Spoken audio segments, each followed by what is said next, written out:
Hello everyone, good evening. आप सभी का ब्रिलियंट एकेडमी के ऑनलाइन सेशन में स्वागत है। जैसा कि हम लोग कंटिन्यू यूपी पेट डीआई की क्लास डिस्कस कर रहे हैं और बेहतरीन क्लासेस चल रही हैं डीआई की। उम्मीद करते हैं कि आप सभी लोगों को डीआई बेहतरीन तरीके से समझ में आ रहा होगा, जिस तरीके से बेहतरीन क्लासेस चल रही हैं। आशा पूरी है और हम भी उम्मीद कर सकते हैं ऐसा कि आपको समझ में तो आ ही रहा होगा। अगर समझ में नहीं आ रहा होगा तो कमेंट करके ज़रूर बताइएगा। हमारी पूरा प्रयास करेंगे हम अपनी तरफ से कि आपको समझ में ज़रूर आए। आप भी मेहनत के साथ लगे रहो, समझ में ज़रूर आएगा। बस उससे पहले आप percentage, average, profit loss, SI की बेसिक क्लासेस ज़रूर पढ़ लीजिए। 100% समझ में आएगा। डीआई में ऐसा कुछ होता ही नहीं कि आपको समझ में ना आए, कुछ भी नहीं बेटा। डीआई से आसान टॉपिक कोई हो ही नहीं सकता और यूपी पेट 20 नंबर का पेपर डीआई से लेके आएगा। तो सभी लोग डीआई पे फोकस करते रहो और डीआई की पीडीएफ भी अब आपको अवेलेबल हो जाती है हमारे चैनल पे। तो जितने लोग भी अभी तक हमारे टेलीग्राम चैनल से नहीं जुड़े हैं वो सभी लोग टेलीग्राम चैनल से जुड़ जाएं और डीआई की पीडीएफ डाउनलोड कर लें। चलिए फिर आज की डीआई की शुरुआत करते हैं। आज की डीआई की क्लास में कुछ अलग सा प्रश्न होगा। यूपी पेट का आया हुआ प्रश्न है और बेहतरीन प्रश्न भी है। डीआई की क्लासेस सभी लोग ज़्यादा से ज़्यादा शेयर करते रहो, पीडीएफ को शेयर करते रहो। जितने भी बच्चे यूपी पेट की तैयारी कर रहे हैं उन सभी बच्चों को इन फ्री क्लासेस का लाभ मिल सके, आप उनका सहयोग करो। आप ही उनको लाभ दिला सकते हो इन फ्री क्लासेस का, और कोई नहीं दिला सकता। तो सभी लोग ज़्यादा से ज़्यादा शेयर करते रहिए। आइए पहला क्वेश्चन समझते हैं। हमने हमेशा आपको बताया है कि सबसे पहले आपको जब भी प्रश्न आपके पास आए तो सबसे पहले आपको क्या करना है, सबसे पहले आपको अपने प्रश्न को देखना है और समझना है कि ये जो तालिका दी गई है आपको, ये किस लिए दी गई है ना। सबसे पहले तो आपको यही समझना है कि जो ये तालिका दी गई है ये आपको किस लिए दी गई है। तो तालिका इसलिए दी गई है, भारत में 2010 से 2017 के मध्य फसलों का उत्पादन, मतलब जो ये तालिका है ये अपने इंडिया के बारे में बता रहा है कि 2010 से 2017 के मध्य फसलों का उत्पादन किस तरीके से हुआ। ठीक है, जैसे कि आगे लिखा, कह रहा है 2010 से 2011 में वीट मीन्स होता है गेहूं और राइस मीन्स क्या होता है, चावल। बाजरा मीन्स आप जानते होंगे इसको बाजरा ही बोलते हैं, और मेज मीन्स होता है मक्का, और बार्ले मीन्स होता है जौ, और पल्स मीन्स होता है दाल, पोटैटो मीन्स होता है आलू, और राइस मीन्स तो आप जानते ही होंगे चावल होता है। ठीक है, ये सारी चीज़ इंग्लिश में लिखी, हमने हिंदी में लिख दिया। जिन बच्चों को प्रॉब्लम होगी हिंदी में नोट डाउन कर लेंगे। ठीक है, अब आपको ये जो तालिका है ये शो करती है कि भारत में जो पैदावार है, अगर हम बात करें 2010 से 2011 में वीट मीन्स गेहूं, तो भारत में 2010 से 2011 में गेहूं कितना पैदा हुआ। हम कुंटल में कहें या टन में कहें, जिसमें कहें कोई मतलब नहीं। आप इतना जानो नंबर कि 2121 टन गेहूं पैदा हुआ भारत में। अगर हम कहें 2011-12 में कितना पैदा हुआ तो आप बताओगे 7010 टन गेहूं पैदा हुआ। मीन्स ये गेहूं, जौ, बाजरा, मक्का, चावल, आलू के उत्पादन को दिखाता है कि कितने कितने टन भारत में किस वर्ष क्या पैदा हुआ। बस यही हमारी तालिका है। सबसे पहले हम तालिका को समझ चुके हैं कि भारत में पैदा होने वाले अनाजों या खाद्यान्न के बारे में ये तालिका प्रदर्शित करती है कि किस वर्ष कितने टन कौन सी वस्तु पैदा हुई, बस ना। आइए अब आगे समझते हैं इस प्रश्न को, क्वेश्चन की ओर बढ़ते हैं। और पहला प्रश्न क्या कह रहा है, इस प्रश्न को समझिएगा। कह रहा गेहूं उत्पादन में किस वर्ष के दौरान गिरावट दिखाई दी। मतलब गेहूं के पैदावार में किस वर्ष गिरावट हुई है, मतलब कम पैदा हुआ, किस वर्ष कमी हो गई। ठीक है, तो समझिएगा भैया 2010 और 11 में, ये वीट मीन्स गेहूं होता है, गेहूं 6121 कुंटल पैदा हुआ। 2011-12 में 7010 टन पैदा हुआ। पहले 6121 टन पैदा हुआ था 2010-11 में, एक साल में। 11-12 में जब दूसरा साल हुआ तो 7010 टन पैदा हुआ। मीन्स 6121 से 7010 ज़्यादा है, मीन्स पैदावार में क्या हो गई, वृद्धि हो गई। लेकिन इसने कहा क्या, गेहूं उत्पादन में किस वर्ष के दौरान गिरावट दिखाई दी। आपको गिरावट वाला वर्ष बताना है, ना कि वृद्धि वाला वर्ष बताना है। अब समझना, अब 2011-12 में 7010 टन पैदा होता था, 12-13 में 7112 टन पैदा होता, तो इस वर्ष की तुलना में फिर से वृद्धि हो गई, 7112 टन पैदा हो गया ना। अब समझना, अब 2012-13 में 7112 टन पैदा होता था और 13-14 में 7056 टन हो गया, मीन्स गिरावट हो गई।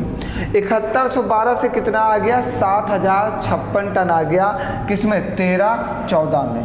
ऑप्शन में देखिएगा 13-14 भी दिया गया है एक, और फिर आगे देखिएगा 7056 से 6896 हो गया, मतलब फिर से गिरावट हुई है, फिर से गिरावट आ गई। मतलब पहले 7112 टन पैदा होता था, अब 7056 टन पैदा होता है। एक बार तो गिरावट इन दोनों वर्ष के बीच में हुई ना, ठीक है। लेकिन एक गिरावट और दिखाई दे रही इन दोनों वर्ष के बीच। देखो, पहले 7056 टन पैदा हो रहा था, अब 6896 टन पैदा हो रहा है।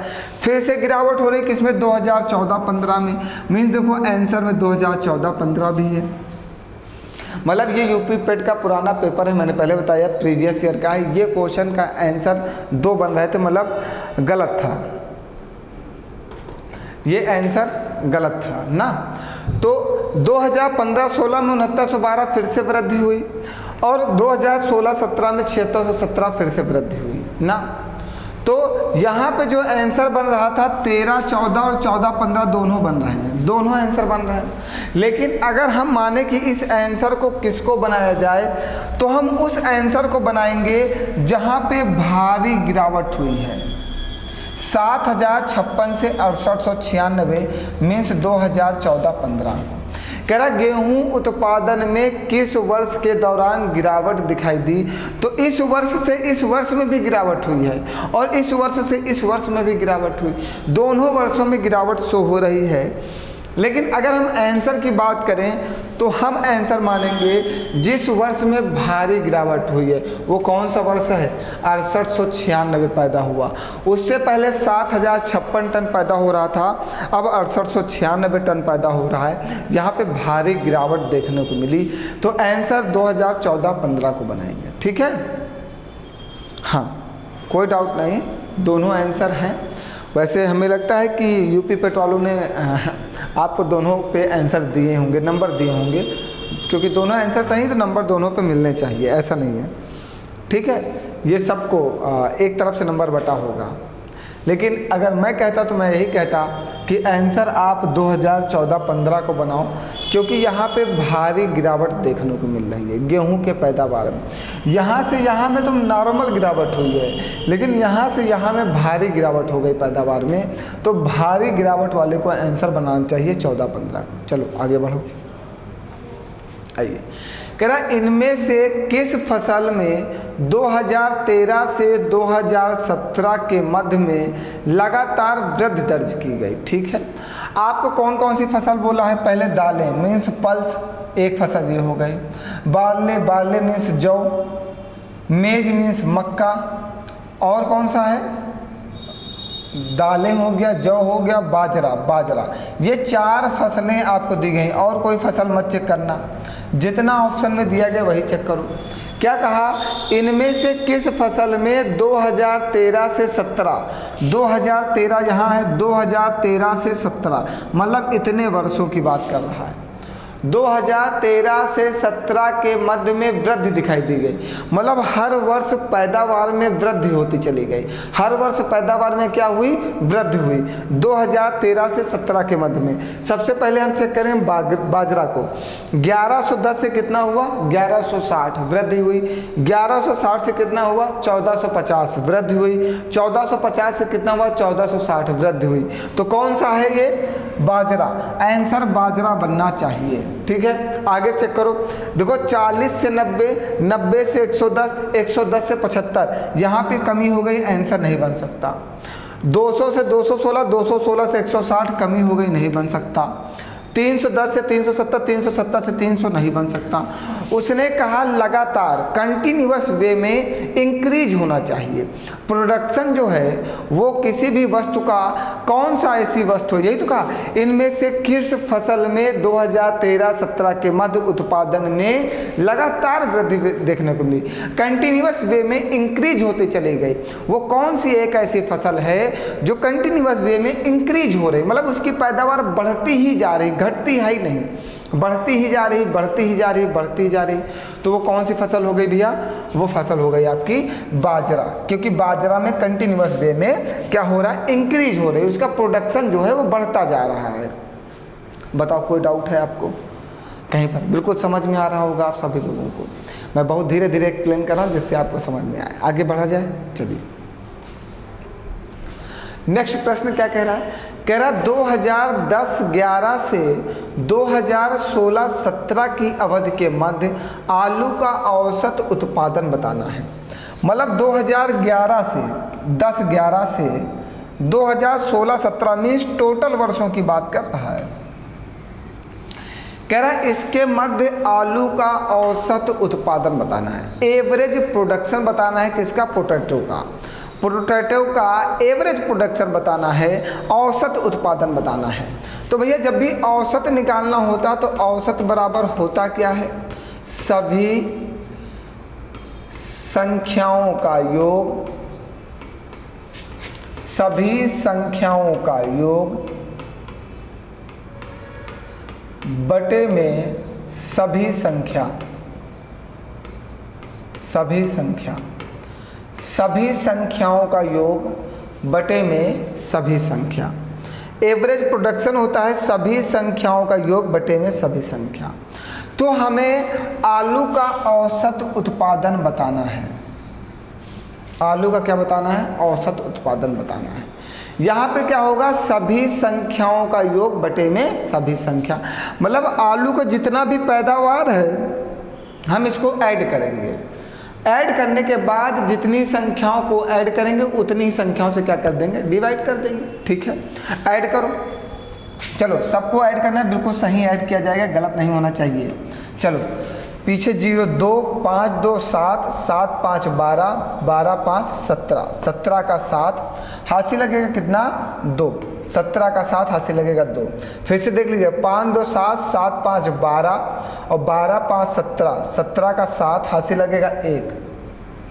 देखिए हमसे कैलकुलेशन मिस्टेक बहुत जल्दी हो जाता है, मैं थोड़ा जल्दी में ऐड करता हूँ ना।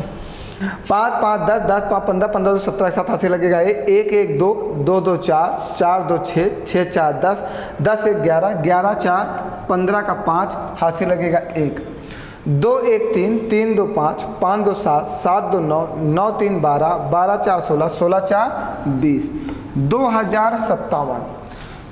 तो एवरेज हमें निकालना है। एवरेज बराबर क्या होता है? सभी संख्याओं का योग। सभी संख्याओं का योग कितना आया? 2057 बटे में सभी संख्या 1, 2, 3, 4, 5, 6, 7। सभी संख्या कितनी है? 7। चलो कैंसिल आउट करते हैं, काटिए।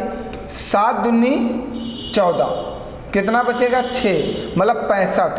फिर 7 9 63, कितना बचेगा? 2, तो होगा 27। 27 मतलब 7 3 21, बचेगा कितना? 6। दशमलव लगाओगे 0 बढ़ेगा, 7 8 56। 293 पॉइंट कोई है ऑप्शन में? 8 6 है। यही एवरेज उत्पादन आ जाएगा, औसत उत्पादन आ जाएगा। बताओ बाबू कोई डाउट है किसी को? बिल्कुल क्लियर हुआ। एवरेज के लिए तो आप समझ गए होंगे कि हमने बताया है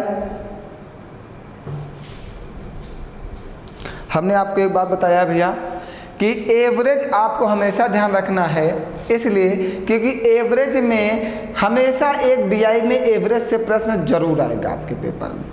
डीआई में एवरेज से एक प्रश्न 100% आएगा, क्योंकि एवरेज ही सबसे महत्वपूर्ण है डीआई का, परसेंटेज सबसे महत्वपूर्ण है, और कौन सा, प्रॉफिट लॉस। अगर इनका बेसिक तैयार है तो हमारा डीआई फंसने वाला नहीं पेपर में। आप सभी डीआई को देखिए, सब में एवरेज, परसेंटेज, प्रॉफिट लॉस और एसआई, सीआई, एसआई यहाँ से क्वेश्चंस बनते हैं। तो आप सबसे पहले एवरेज और परसेंटेज को तैयार करो, क्योंकि सबसे ज़्यादा इम्पॉर्टेंट अगर डीआई के लिए कुछ भी है तो एवरेज और परसेंटेज है। और एवरेज में अगर कुछ इंपॉर्टेंट है तो बस सिर्फ यही फार्मूला इंपॉर्टेंट है। एवरेज में औसत बराबर सभी संख्याओं का योग बटे सभी संख्या। इसके अलावा डीआई में जल्दी एवरेज से कुछ पूछता ही नहीं, वो टोटल का औसत उत्पादन का एवरेज पूछेगा, फिर एवरेज के ऊपर ही कुछ क्वेश्चंस में और वृद्धि कर देता है। बस आप सारी हमारी डीआई देखिएगा, डीआई आप जब देखते जाओगे तो आपको ज़्यादा समझ में आता जाएगा कि कैसे कैसे क्वेश्चंस बन सकते हैं एवरेज से। अब ज़्यादा एक्सप्लेन मैं कर भी नहीं सकता हूँ, वो तो आप देखोगे तभी समझ में आएगा। चलिए अगला आइएगा, अगला प्रश्न क्या कह रहा है, नेक्स्ट वाला कह रहा 2016-17 के मध्य इनमें से किस फसल के उत्पादन में पिछले वर्ष की तुलना में गिरावट दर्ज की गई। मतलब पिछले वर्ष के उत्पादन में इस वर्ष में कमी हुई है, वह कौन सी फसल है। यही तो कहा 2016 से 17 के मध्य में, 2016 से 17 के मध्य में, इन 2 वर्षों की बात कर रहा है। वर्ष पे भी ध्यान रखिएगा, 2016-17 मतलब 2016 से 2017 के मध्य में कौन सी एक ऐसी फसल है जिसके उत्पादन में गिरावट देखने को मिली है, जो पिछले वर्ष की तुलना में गिरावट हुई है। चलिएगा, फसल कौन कौन सी दिया, एक जौ दिया है और एक बाजरा दिया है, एक जौ है, एक बाजरा है, एक चावल है और एक आलू है। अब समझिएगा, पहले आलू की बात करते हैं। आलू उससे पहले 400 टन पैदा होता था और आज 445 टन पैदा हुआ। पिछले साल आलू पैदा हुआ था 400 टन, आज पैदा हो रहा है 445 टन। तो वृद्धि हुई या कमी? भैया पिछले साल 400 टन आपने आलू पैदा किया और इस साल आप 445 टन आलू पैदा कर रहे हो, तो आपने 45 टन की क्या कर दी है, वृद्धि कर दी।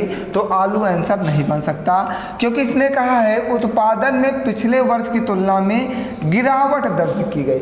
मतलब पिछले वर्ष जो पैदा हो रहा था उससे इस साल कम पैदा होना चाहिए।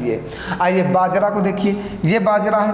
बाजरा पिछले साल आप पैदा कर रहे थे 1450 टन और इस साल पैदा कर रहे हो 1460 टन, फिर भी ज़्यादा पैदा किए, कितना, 10 टन ज़्यादा पैदा किए, तो बाजरा भी आंसर नहीं बनेगा। जौ पे आइए, जौ पे, जौ आप पिछले साल पैदा कर रहे थे 160 टन और इस साल पैदा कर रहे हो 216 टन, आपने जौ में भी उत्पादन में वृद्धि कर दी, जौ भी आंसर नहीं बनेगा। बचा कौन, चावल, वही आंसर बनेगा। 826 टन पैदा करते थे 2015-16 में और 2016-17 में 812 टन पैदा करते हो, मतलब 826 से 812 पे पहुंच गए, मीन्स उत्पादन में कमी हुई।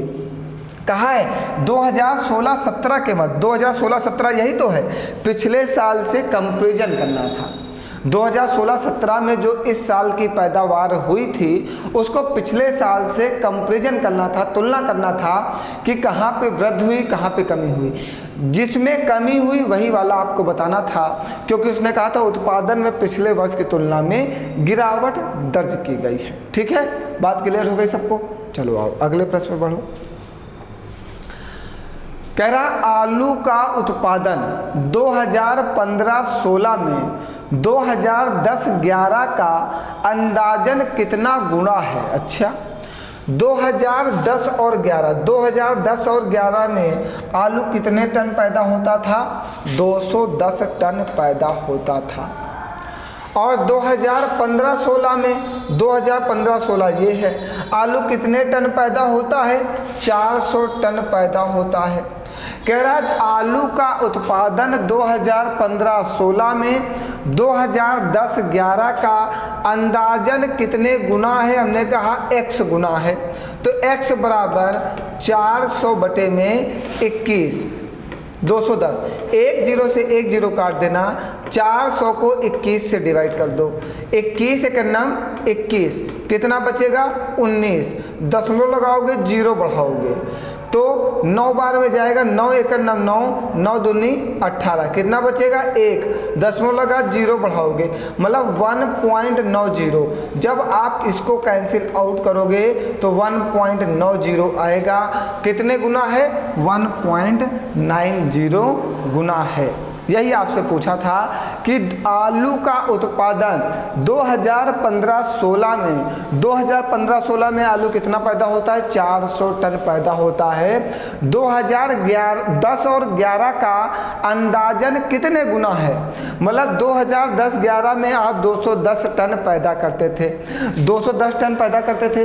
हमने कहा 2015-16 में आप जो आलू पैदा करते हो वो 2010-11 का x गुना है, तो इसमें x से गुणा कर दिया, बीच में बराबर लगा दिया, निकल आया कितने गुना है? 1.90 गुना है। बताओ भैया, कोई डाउट है? कहीं पर कुछ ना समझ में आए तो बताइए। सबको समझ में आ रहा है? बताइए, फिर आगे प्रश्न लिया जाए। हम लोग इसमें DI का एक ही प्रश्न डिस्कस कर रहे हैं, हम लोग परमानेंट एक DI क्वेश्चन डिस्कस कर रहे हैं। इसको जल्द ही सुधार लिया जाएगा और आगे बढ़ाया जाएगा। कोशिश है कि आज ही इस चीज़ का सुधार कर देते हैं। लेकिन उससे पहले एक छोटी सी बात आपसे कहना चाहेंगे।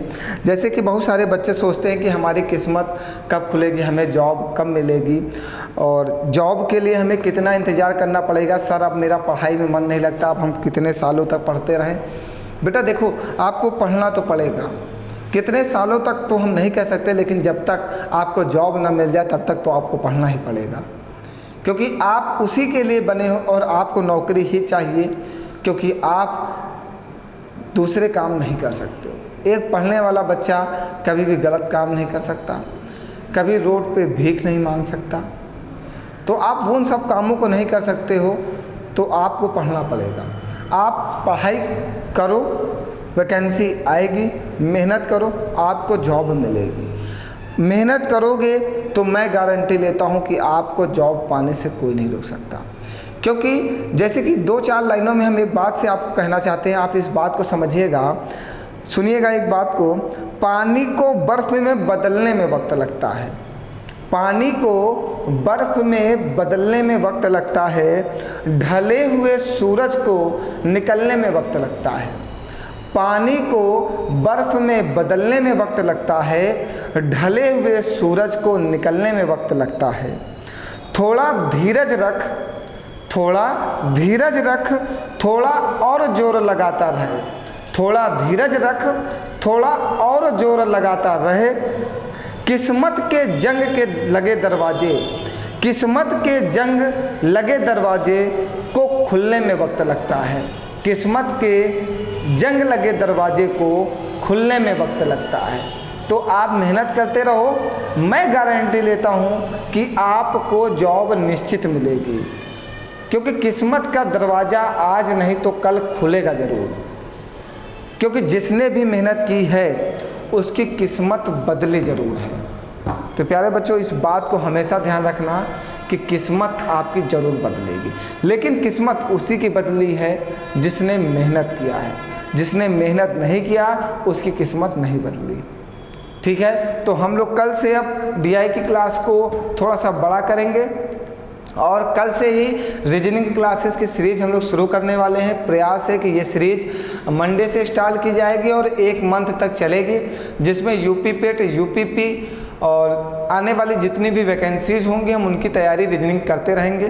प्रयास है कि हम आपको ज़्यादा से ज़्यादा मैथ और रीजनिंग की क्लासेस प्रोवाइड कर सकें। चलिए फिर मिलते हैं कल नेक्स्ट क्लास में। आज के लिए इतना ही। बहुत बहुत धन्यवाद आप सभी लोगों का। हंसते रहो, मुस्कुराते रहो और मेहनत के साथ पढ़ते रहो।